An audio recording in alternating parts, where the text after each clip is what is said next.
Kita sambung pembacaan kitab Paku Iman dan Simpulan Iman karangan Tuan Guru Haji Cik bin Ahmad Al-Kedahi, ulama Kedah. Ke surat 7 yang Jawi ya. Dan terbahagi pula mustahil itu kepada dua bahagi. Pertamanya mustahil li ghairihi, artinya mustahil bagi yang lain daripada zat suatu. Seperti mustahil orang yang Islam tidak masuk syurga, dan mustahil orang yang kafir itu masuk syurga. Dan keduanya mustahil zati, mustahil artinya mustahil bagi zatnya. Dan terbahagi mustahil zati itu kepada dua bahagi. Pertamanya mustahil zati mutlak, artinya mustahil bagi zatnya semata-mata dengan tiada ada qayyid, kaitan. Seperti mustahil tiada Allah Ta'ala, mustahil. Tiadanya Allah Ta'ala tu mustahil, tak diterima akal. Dan mustahil boleh habis bilangan sifat kesempurnaan Allah Ta'ala pun mustahil. Sifat kesempurnaan bagi Allah Ta'ala tak akan habis. Sampai bila hanya Allah yang tahu. Dan keduanya mustahil zat muqayyad, artinya mustahil bagi zat sesuatu dikaitkan. Seperti sunyi jirim daripada gerak. Objek dia tak bergerak, sunyi jirim daripada gerak dan diam. Kitab ni dia tak bergerak dan tak diam. Mustahil, tak diterima akal. Kalau dia diam, dia tak bergerak. Kalau dia bergerak, dia tak diam. Salah satu. Tak boleh dua-dua sekali. Dia tak gerak dan tak diam, tak boleh. Selama ada zatnya, itu masuk pada mustahil zat muqayyad. Maka tiada batal sembahyang mereka yang niat hendak memutuskan sembahyangnya dengan sesuatu yang mustahil pada akal. Asalnya kalau tengah sembahyang niat nak batalkan sembahyang dengan sesuatu perkara yang tak mustahil, batal sembahyang. Masa bila batalnya? Masa niat tu. Itu sebab handphone kena matikan. Kenapa? Dalam hati dah sembahyang, Allahu Akbar, tak matikan. Tak apalah, tak ada on call lah. Contoh kan. Sekali ada on call. Dah lepas sembahyang tu belum ada on call, dia cuma ni kalau ada on call ni kena angkat ni. Takut customer, contoh kan, kalau dia berniaga. Niat macam tu dah batal sembahyang. Tapi tak batal kalau dia niat nak memutuskan sembahyang dengan sesuatu yang mustahil pada akal. Seperti ia niat, aku hendak berhenti sembahyang apabila batu ini sunyi daripada bergerak dan diamnya. Biasa jarang-jarang orang macam tu, cuma nak cerita hukum. Kitab ni dia memang selit-selit hukum fikih. Baru yang lepas tu tentang rukuk, kan. Dan ada juga diselitkan tentang tafsir. Tafsir berkaitan lah dengan tauhid. Baik. Biasanya tak ada orang, ya Allah aku nak berhenti sembahyang kalau batu depan aku ni atau dinding depan aku ni tak bergerak dan tak diam. Memang mustahil lah. Dia kalau diam tak bergerak, kalau bergerak tak diam. Itu je tak batal. Kalau lain daripada tu batal. Contoh lain, apa nama ni, yang tadi tu lah, handphone kan. Kalau bunyi aku nak angkat. Jadi hati-hati, jangan sampai kita terniat kalau ni. Ya saya. Ya. Telefon dia terus solat, lepas tu telefon berbunyi, kalau kunci matikan, masuk balik. Baik. Soalan yang bagus. Kalau kita tengah solat lupa, ni ceritanya lupa, bukan tak nak. Yang tadi tu degil tak nak. Imam ni dah cakap matikan handphone. Alah, itu orang khusyuk tak apa. Kalau khusyuk bunyi macam mana pun tak kisah. Contoh kan. Tapi kita kan nak usaha supaya dapat kekhusyukan tu kan. Jadi buang segala yang mengganggu. Baik, jadi kalau situasinya tengah sembahyang, katalah terlupa nak matikan handphone, bunyi, lepas tu dia matikan handphone tersebut. Jadi dia matikan tu tak ada masalah. Yang masalahnya pergerakan dia. Pergerakan dia pun tak ada niat. Kalau nanti kalau ni aku nak batalkan sembahyang, tak ada. Dia tak ada niat nak batalkan sembahyang, dia cuma nak matikan handphone. Jadi niat dia tak ada masalah, tak batalkan sembahyang. Dia pun tak ada niat lah. Bila bunyi saja handphone, dia matikan, tengok pergerakan dia. Kalau dia bergerak 3 kali berturut-turut atau lebih, maka batallah sembahyangnya. Tapi kalau tak sampai 3 kali berturut-turut, contoh dia letak handphone dekat kocik, biasa kat kocik lah. Kalau letak dekat tempat sujud tu susah juga tu nak capai. Jadi kalau dekat kocik, dia tengah sembahyang, tangannya begini, bunyi handphone, dia pun turunkan tangan. Dia handphone ni tekan mana-mana dia hilang bunyi dia. Turun tangan, tekan, lepas tu naik balik. Okey, kita kira turun tangan tu pergi dan balik dikira satu. Pergi dan balik. Kalau dia pergi balik tu kira satu. Tapi kalau dia pergi berhenti, kira satu lah. Lepas tu dia tekan pakai jari. Orang tak ada biasa tekan gerak macam tu. Biasa ini je nak tekan ni je tepi ni. Sama ada sebelah kanan atau sebelah kiri. Kalau tak ada atas sikit. Gitu ajalah. Tekan, sap dah. Senyaplah bunyinya. Tapi dia tak apa nak silentkan lah. Cuma kalau kena call lagi, kena tekan lagi. Dia tak boleh nak silentkan. Kecuali dia volume tu media je yang turun kan. Dia tak boleh silent. Jadi kalau begitulah keadaannya, dia turun satu, berhenti, tekan, patah balik, tak batal. Pasal apa baru satu, kemudian naik balik kira dua. Sebab kenapa dua? Tadi kata pergi balik satu, sebab dia tak pergi dan balik direct. Dia pergi, berhenti kejap, lepas tu baru naik balik, kira dua lah. Tak sampai 3 tak batal.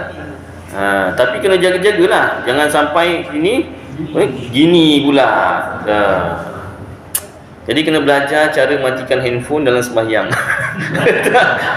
Hari ni belajar apa? Hari ni belajar matikan handphone dalam sembahyang.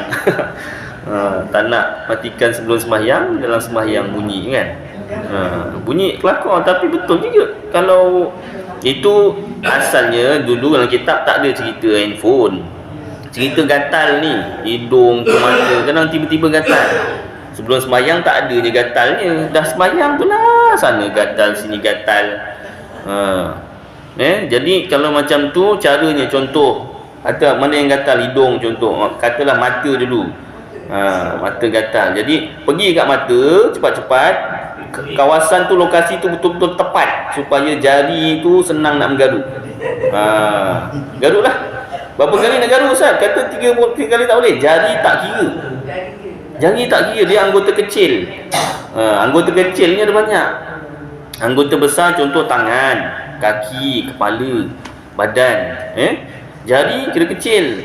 Dan yang saya tak sebut, contoh kemaluan lah, sebut jugalah. Kemaluan anggota kecil. Tu sebab kan ada satu cerita orang tanya Ustaz Kazim, yang perempuan, Ustaz nak tanya, kata. Jangan ketawa dulu, belum lagi. Belum sampai. Ustaz nak tanya, ya, kenapa?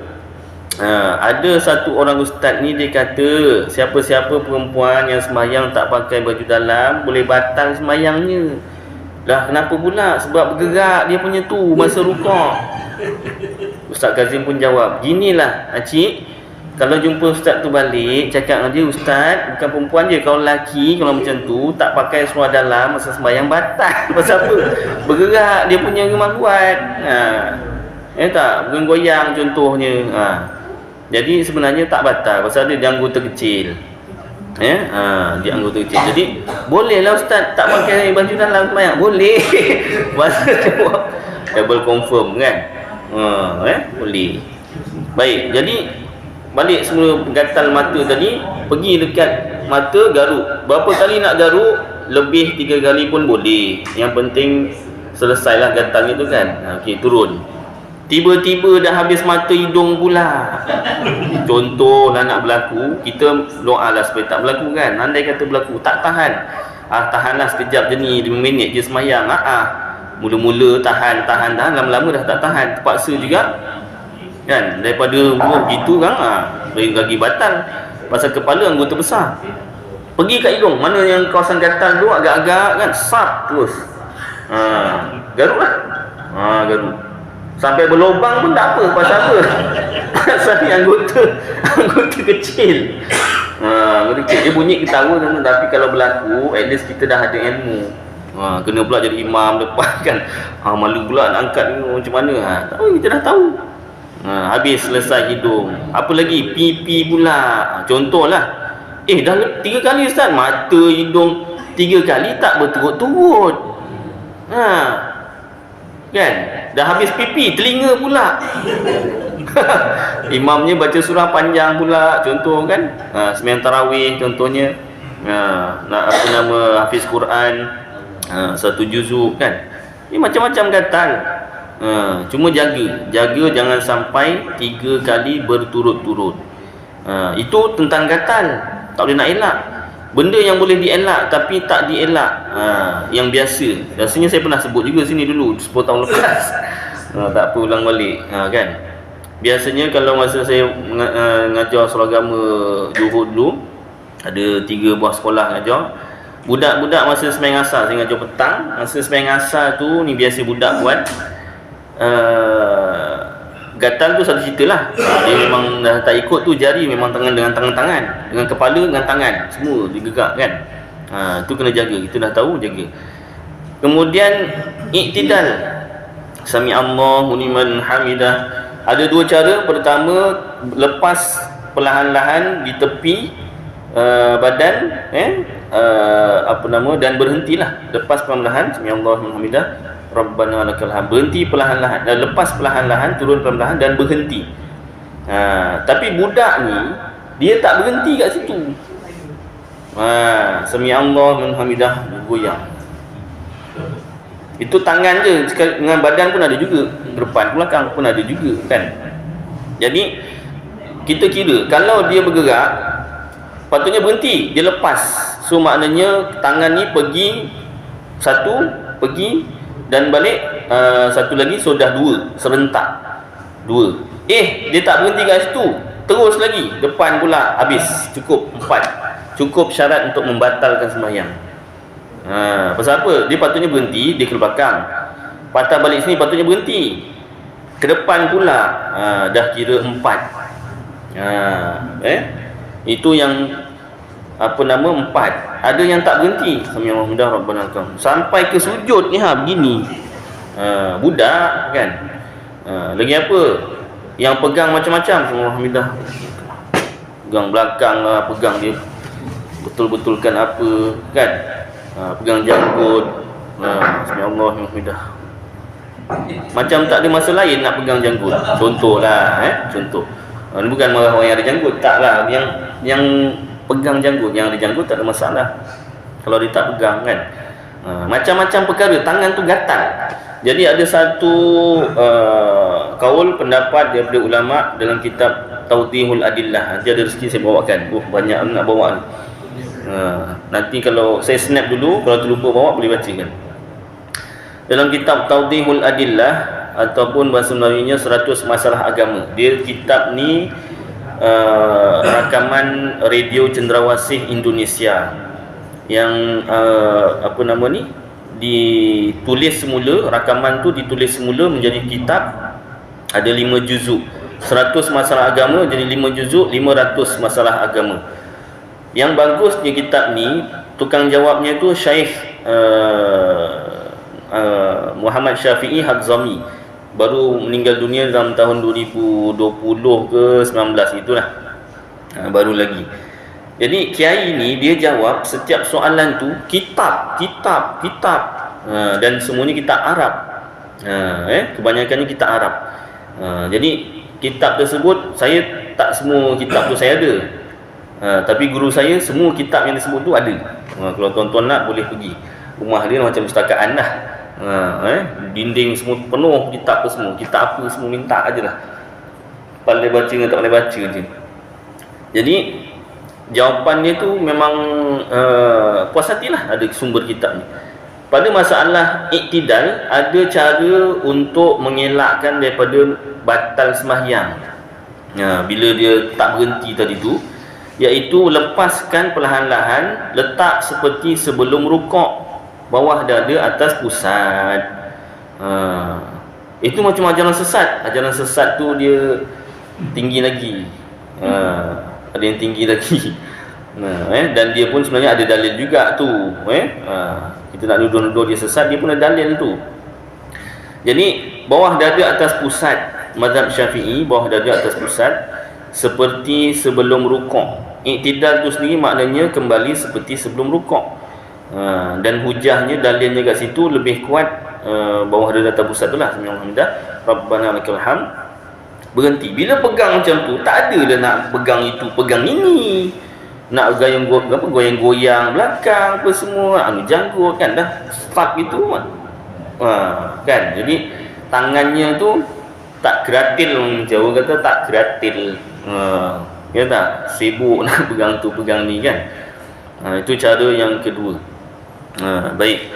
Jadi rasanya itu je lah jawapannya. Mudah-mudahan terjawab lah yang handphone tadi. Jadi kalau nak matikan handphone sebelum sembahyang lagi bagus. Tak matikan pun, kandang kereta berbunyi, itu cara dia. Itu kalau kat kocik. Kalau kat tempat sujud, kena tunggu sujud lah. Kalau tengah berdiri bunyi, turun, memang batal lah. Pasal apa? Anggota besar tu, badan kita gerak banyak sangat. Kalau tengah duduk, okey lagi, boleh lagi kan. Sampai lagi lah, sujud sampai lagi. Yang bagusnya padam, silentkan sekejap. Baik, sambung. Jadi kalau dia niat nak batalkan sembahyang dengan perkara yang mustahil akal, tak batal lah sembahyangnya.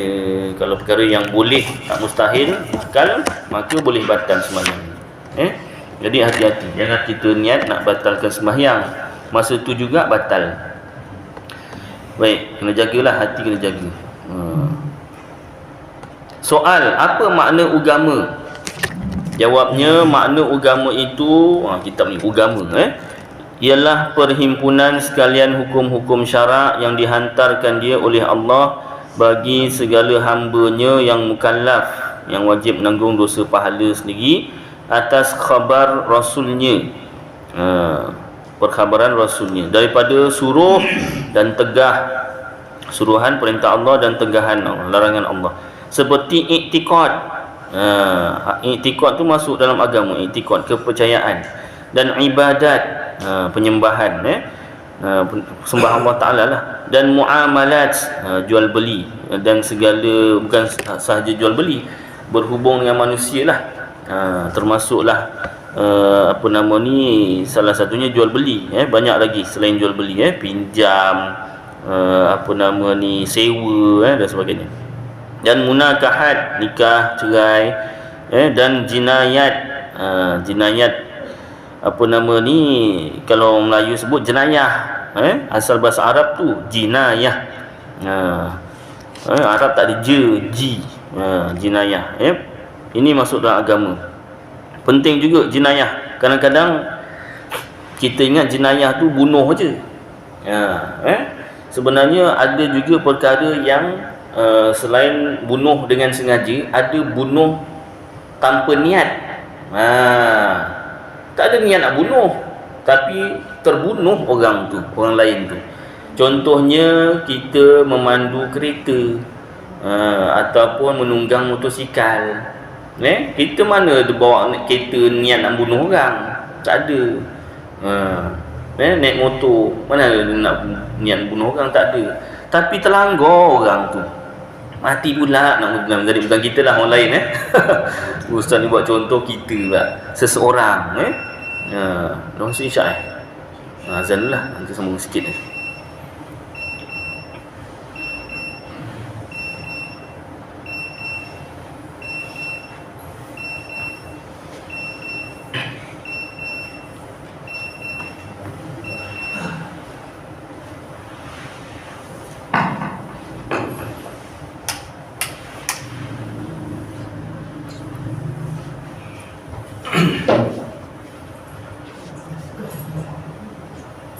Allahu Akbar, Allahu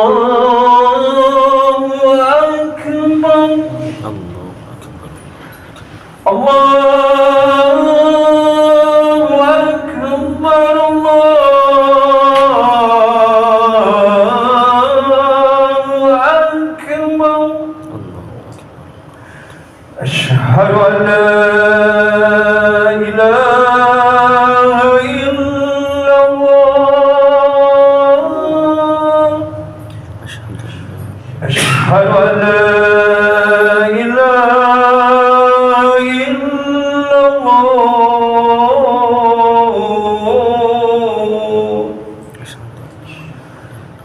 أشهد أن محمدا رسول الله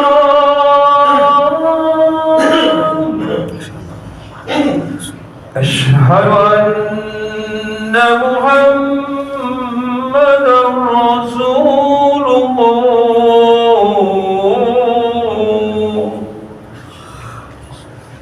حي على الصلاة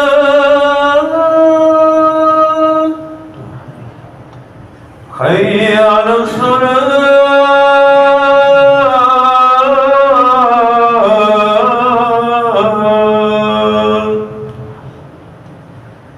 حي على الفلاح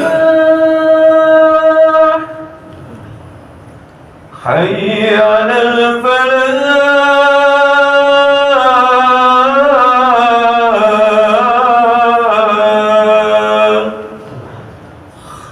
الله أكبر الله أكبر لا إله إلا الله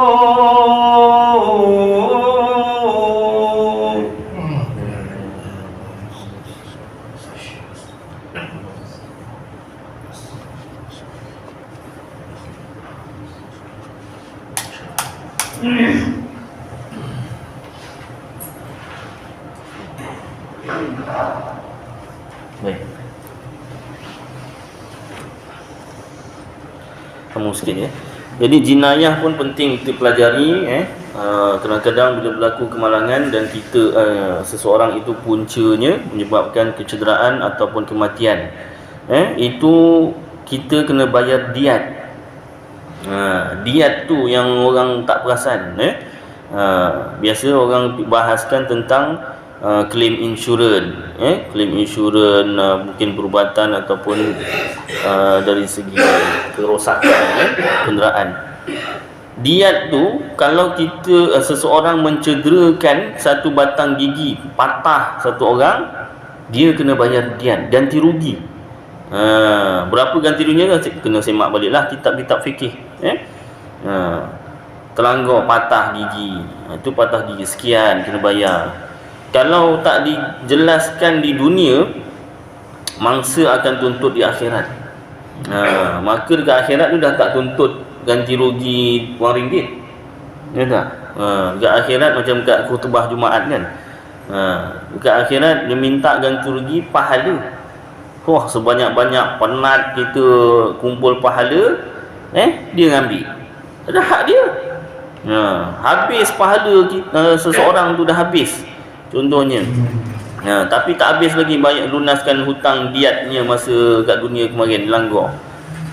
Dia akan berikan dosa dia pula pada orang tersebut. Naudzubillah min dzalik. Jadi penting untuk kita belajar, berhati-hatilah jalan raya, tak? Baik. Baru semalam kalau tak silap, hari pertama sekolah saya pun terlibat dengan kemalangan. Jadi sebaik tak ada apa-apalah, cuma yang motor tu dia saya nak keluar sempang, dia kat belakang kereta tu nak masuk sempang, jadi saya terus keluar. Rupanya belakang kereta tu ada motor. Sempat break, dia sempat ngelak, tapi dia jalan licin, jatuhlah, luka sikit kan. Jadi itu pun perkara yang perlu diambil beratlah, diat tu kan, yang bayar ganti rugi. Berapa banyak dia punya kecederaan, luka dia kan, saya kena bayar dia. Sepatutnya begitu kan. Baik. Soal apa makna Islam? Jawabnya, makna Islam itu mengaku lidah seseorang mahu dan menerima akan segala hukum-hukum yang didatang oleh Rasulullah SAW daripada perkara yang maklum pada agama di sisi orang-orang Islam dengan darurah, dengan mudah. Darurah kat sini maknanya mudah. Kalau kita faham bahasa Melayu darurat tu susah. Tapi darurat dalam istilah agama ni maknanya senang, mudah. Dan tiada engkarkan dia, mengaku hukum-hukum Islam tu dan tiada engkar, tak menolak, dan tiada ditolakkan dia, seperti sembahyang tu maklum, dan puasa maknanya semua orang dah tahu, dan lain-lainnya dan jikalau tiada ia mengerjakan dia sekalipun, dia mengaku sembahyang tu wajib, puasa wajib, dia tak tolak pun, dia tak ingkar, sembahyang lah, sembahyang wajib, ya aku tahu, puasa lah, puasa wajib, ya aku tahu. Dia buat tak? Dia tak buat. Dia tahu tapi dia tak buat. Jikalau tiada ia mengerjakan dia sekalipun, dia masih lagi Islam. Seperti tiada pernah sembahyang seumur hidupnya, sejak balik sampai meninggal dunia tak sembahyang. Tak ada orang ngajak, ya masing-masing ngajak, ahli keluarga ngajak, kawan ngajak sembahyang. Ya insya-Allah, belum sampai seru, nak tunggu siapa yang seru tak tahu lah. Malaikat maut biasa tak menyeru. Hai Muhammad Nur Adil Hakim, aku nak cabut nyawa kau. Tak ada, tak seru, dicabut je terus. Special no nak panggil, ni nak tanya boleh tak cabut nyawa? Tak ada. Rasulullah ya.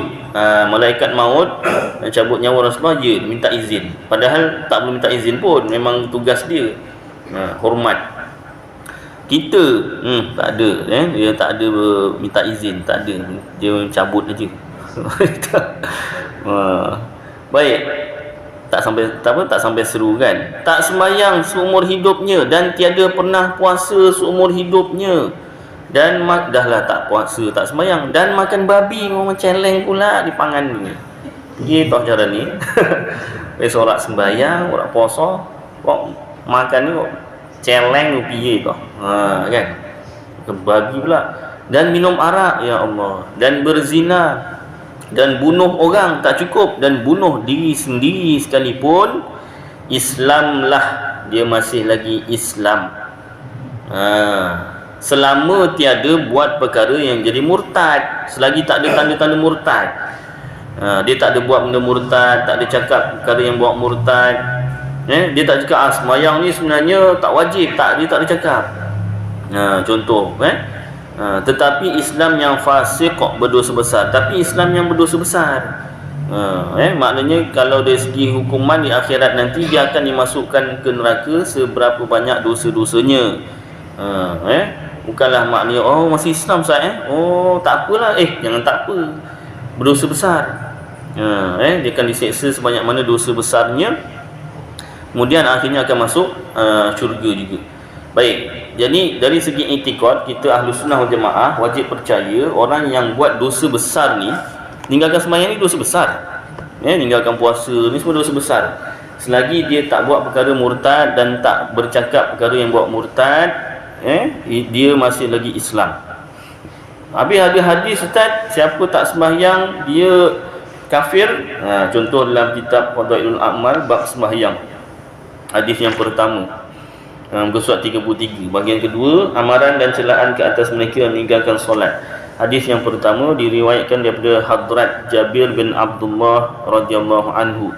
Katanya Rasulullah sallallahu alaihi wasallam bersabda, meninggalkan solat menghubungkan seseorang dengan kufur. Dalam riwayat yang lain, meninggalkan solat menghubungkan seseorang dengan syirik dan kufur. Hadis riwayat Imam Ahmad, Muslim dan lain-lain. Keterangan perkara seumpama ini juga terdapat dalam banyak hadis yang lain. Disebutkan dalam sebuah hadis bahawa apabila hari mendung, hendaklah kamu bersegera mendirikan solat, kerana meninggalkan solat akan menjadi kafir. Maksud hadis di atas ialah jangan sampai solat diqada kerana tidak dapat mengetahui waktu solat yang tepat disebabkan cuaca mendung. Oleh itu, sekiranya terjadi sedemikian pun masih dianggap sebagai meninggalkan solat. Betapa kerasnya amaran daripada Rasulullah SAW dengan menjatuhkan hukuman kufur itu kafirlah, kepada seseorang yang meninggalkan solat. Walaupun demikian, menurut pendapat alim ulama, hukum kufur, kafir dalam hadis ini dijatuhkan ke atas seseorang yang mengingkari. Dia meninggalkan solat dan mengingkari. Dia tak sembahyang dan dia kata sembahyang ni tak wajib. Itu maksudnya. Yang mengingkari kewajipan solat 5 waktu, barulah jatuh kufur atau murtad. Alhamdulillah. Kalau tak, dia berdosa besar, tapi dia tak murtad, dia masih lagi Islam. Namun amaran-amaran Rasulullah SAW ini amat berat bagi mereka yang memuliakan baginda SAW. Baik. Jadi hadis tersebut ada syarahnya. Maknanya hadis bukanlah kita terus ambil ertinya saja, kena tengok syarahnya. Dalam ni ada disebutkan syarahnya. Kalau dia mengingkari, satu orang dia tak sembahyang, dia tak mengingkari, ya aku tahu sembahyang tu wajib, habis bila sembahyang nantilah sampai meninggal dunia tak sembahyang, contoh kan, dia masih lagi Islam. Jangan pula ada satu orang meninggal dunia tengah cucuk langit, benda Ustaz cucuk langit, menari dekat disko. Cucuk langit Ustaz, pasal dia punya menari tu macam cucuk langit. Mana Ustaz tahu macam tu? Ustaz pernah cucuk langit ke? Tak. Dulu saya campur kawan-kawan. Kawan-kawan tu yang kawan-kawan yang cucuk langit, dia ngajak-ngajak kan. Tapi dia ngajak sekali je. Dia tahu saya tak layan cucuk langit ni, layan masjid surau je kan. Jadi tahulah istilah tu kan. Jadi kalau satu orang meninggal dunia ketika tengah cucuk langit, tu kan, contoh, dibawakan ke kita, ni macam mana ni, kenapa ni meninggal dunia tengah cucuk langit, ataupun tersedak arak, minum arak tersedak, mati, contoh kan. Ni macam mana, dia Islam ke? Dia orang Islam tapi dia mati minum arak ni, contoh. Atau mati tengah menari kat disko, ataupun lagi tengah menari, meninggal dunia tengah berzina, contoh lagi kan. Ataupun mati bunuh diri. Di Islam mati bunuh diri, gantung diri kan. Dia masih Islam, kita orang Islam wajib mandikan, wajib kafankan, wajib sembahyangkan dan wajib kebumikan. Selagi tak ada tanda-tanda yang membawa kepada murtad, kata-kata, perbuatan dan sebagainya. Jangan mentang-mentang kita jaga sembahyang kan, tak minum arak, tak pernah cucuk langit, dapat jumpa orang macam ni meninggal dunia, kita ya Allah, astagfirullah, dah. Masjid sini masjid tak nak uruskan, contoh. Jangan begitu. Dia masih lagi Islam. Hak dia tu kalau kita tak tunaikan, tak apa orang kata, tak uruskan jenazahnya, dia akan tuntut ke akhirat. Tu sakit juga kita kan nanti ke akhirat. Baik, jadi itu hukum. Dari segi dosa memang berdosa. Sebab tu kita Ahlus Sunnah Jamaah ni pegang dua perkara, iaitu hakikat tauhid. Maknanya dari segi Islam tadi tu dia masih Islam selagi dia tak buat perkara murtad. Yang kedua, kita pegang juga zahir syariat, meninggalkan sembahyang, puasa, zakat, haji dan sebagainya, itu berdosa besar. Pegang dua-dua. Kalau pegang salah satu sahaja, jadi sesat. Contoh, dia pegang hakikat tauhid sahaja, dia tak pegang zahir syariat, dia menafikan kewajipan sembahyang, jadi sesat, keluar daripada Islam sebab menafikan hukum syariat. Kalau pegang hukum zahir syariat sahaja, tak pegang tauhid, hakikat tauhid, yang sebenarnya yang yang bersalah, yang jahat memang dia sendiri, bukan Allah Ta'ala yang takdirkan, pun sesat juga. Kita akidah Ahlus Sunnah Jamaah pegang dua-dua, hakikat tauhid dan zahir syariat. Baik. Soal, berapa perkara rukun Islam? Jawabnya, rukun Islam itu 5 perkara. Pertamanya berkata asyhadu an la ilaha illallah wa anna muhammadar rasulullah. Maknanya aku bersaksi, yakni aku mengaku dan dengan lidah dan aku membenar dengan hati akan bahawasanya tiada ada Tuhan yang disembah dengan sebenar melainkan Allah, dan bahawasanya Nabi Muhammad itu pesuruh Allah. Maka ini rukun tertentu atas orang yang kafir yang hendak masuk agama Islam jua. Mengucap kalimah syahadah tu jadi wajib untuk orang yang baru nak masuk Islam. Kalau orang dah memang lahir Islam, ada beberapa pecahan hukum dalam kitab Aqidatun Najin. Kalau mazhab Syafi'i, wajib dalam sembahyang lah, dalam sembahyang, luar sembahyang tak wajib maksudnya. Tapi itu hukum sajalah. Maknanya kalau kita perbanyakkan tak ada masalah. Dan keduanya sembahyang fardu tiap-tiap sehari semalam 5 waktu, dan ketiganya memberi zakat pada harta yang bangsa wajib zakatnya. Kalau kita rujuk kitab fikih lah, apa jenis-jenis zakat. zakat fitrah yang wajib, zakat fitrah, zakat perniagaan, zakat harta dan sebagainya. Ada 7 atau 8. Dan keempatnya puasa Ramadan, dan kelimanya mengerjakan haji atas orang yang kuasa kepadanya akan jalan. Maka tiada wajib pergi haji atas orang yang tiada kuasa pada hissi, seperti tiada ada belanja, atau tiada kuasa pada maknawi, seperti diambil cukai. Dalam kitab disebut itulah salah satu hukumnya. Dan jikalau cukai itu sedikit sahaja sekalipun, nescaya tiada wajib pergi haji. Ini salah satu hukum kewajipan haji lah dalam kitab ni. Adapun mengaku mahu dan menerima rukun-rukun Islam seperti sembahyang dan zakat dan puasa dan haji itu wajib usuli, dan mengerjanya dengan perbuatan rukun-rukun Islam itu wajib furu'i, wajib furu'. Maka kerana inilah tiada jadi kafir orang yang tiada pernah sembahyang walaupun seumur hidupnya, selama ia mengaku wajibnya dan menerima kewajipan sembahyang tu dan menerimanya, dan tiada ingkarnya, dan tiada buat perkara yang jadi murtad.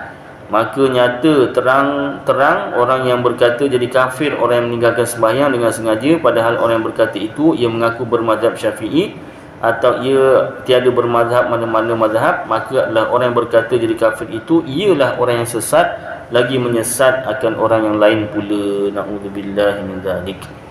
Baik, jadi hati-hatilah, jangan kita tuduh-tuduh orang yang meninggalkan sembahyang tu sebagai kafir. Nanti yang menuduh tu yang jadi sesat. Cukuplah keadaan ni, saya rasa. Mudah-mudahan nanti kita akan sambung lagi. Mudah-mudahan apa yang kita baca dan dengar jadi manfaat untuk saya dan tuan-tuan, dapat kita amalkan dan sampaikan insya-Allah. Aqulu qawli hadza wa astaghfirullahal azim li wa lakum wa lisairil muslimin wal muslimat wal mu'minin wal mu'minat fastaghfiruh wa ya fawzal mustaghfirin wa ya najatat taibin. Sallallahu tabaraka wa ta'ala ala khairi khalqih sayyidina maulana Muhammad wa ala alihi wa sahbihi wa baraka wa sallam. Subhana rabbika rabbil izzati amma yasifun wa salamun alal mursalin walhamdulillahi rabbil alamin. Taqabbalallahu minkum.